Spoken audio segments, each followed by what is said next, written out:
कल का दिन गेंदबाजों के लिए बहुत बुरा दिन था। कल दो मुकाबला था और दोनों मुकाबले को मिला के 850 से ज्यादा रन बने।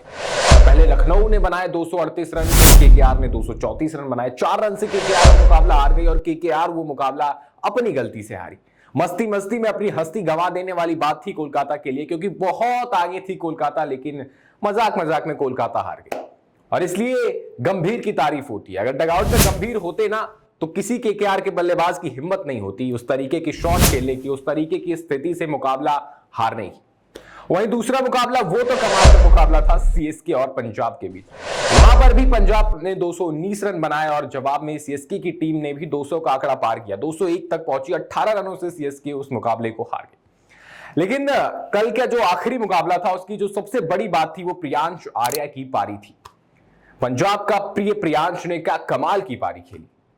इसलिए नहीं कमाल की पारी कह रहा हूं क्योंकि उन्होंने शतक लगाई, वो अनकैप्ड प्लेयर है। जिस सिचुएशन में, जिस परिस्थिति में उन्होंने, जिस टीम के सामने उन्होंने शतक लगाया, वो कमाल की बात थी। वो बड़ा खिलाड़ी बनाता है प्रियांश आर्या को। सामने सीएसके की टीम थी। प्रियांश आर्या के सामने 5 बड़े दिग्गज बल्लेबाज एक के बाद एक आउट होते। मतलब अगर पहले 6 बल्लेबाजों की बात करें तो एक तरफ प्रियांश आर्या, दूसरे जो 5 बल्लेबाज थे उनमें से कोई 10 दहाई का आंकड़ा भी नहीं पार कर पाया। श्रेयस अय्यर, स्टोइनिस, मैक्सवेल, निहाल बडेरा जैसे बल्लेबाज, प्रभसिमरन सिंह जैसे बल्लेबाज बिना 10 रन बनाए आउट हो गए।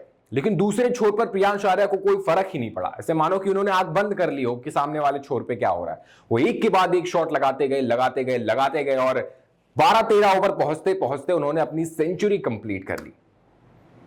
महेश पथिराना को जिस तरीके से एक अनकैप्ड इंडियन प्लेयर ने खेला है ना, वो दिखाता है कि क्या कमाल का खिलाड़ी है ये। बहुत सुपर डुपर हिट पारी रही है प्रियांश आर्या की। लेकिन इसके बावजूद पंजाब लग नहीं रहा था कि 200 का आंकड़ा पार कर पाएगी। लेकिन फिर शशांक सिंह ने एक बार फिर सीएसके के सामने कमाल की पारी खेली, अर्धशतकीय पारी खेली, जहां पर पंजाब पहुंच गई 219 तक।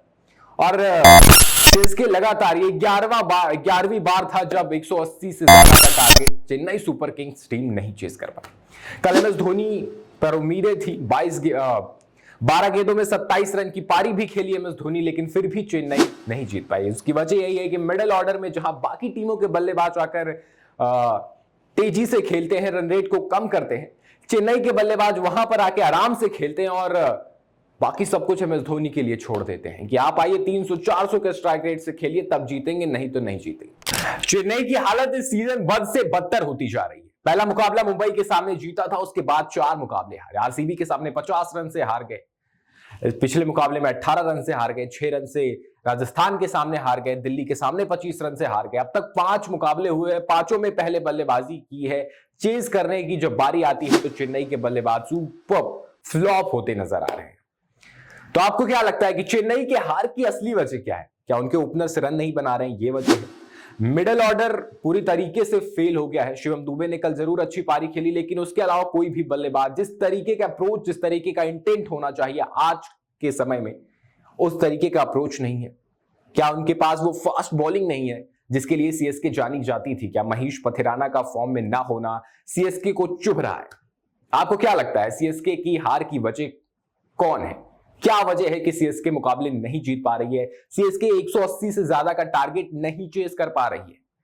और वहीं केकेआर की हार पर क्या कहेंगे? क्योंकि ऐसा लग रहा था कि केकेआर आसानी से उस मुकाबले को जीत जाएगी। बहुत आगे थी लखनऊ से। लखनऊ के गेंदबाज वाइड में वाइड डाल रहे थे, इतने डरे हुए थे केकेआर के बल्लेबाजों से। वहां से मुकाबला हारी है कोलकाता नाइट राइडर्स। क्या किसी ने कहा नहीं कि आप थोड़ा सा रुक जाइए, आप इस मुकाबले को आसानी से जीत जाएंगे? आप 239 चेज कर रहे हैं, उसमें सिर्फ 4 रनों से हारते, यानी 1 हिट दूर थे आप उस जीत से। हार गए फिर भी मुकाबला। आपको क्या लगता है कि केकेआर और सीएसके की हार का जिम्मेदार कौन है? हमें कमेंट में जरूर बताएं और ऐसी ही तमाम खबरों के लिए बने रहे हमारे साथ और देखते रहे GBN 24।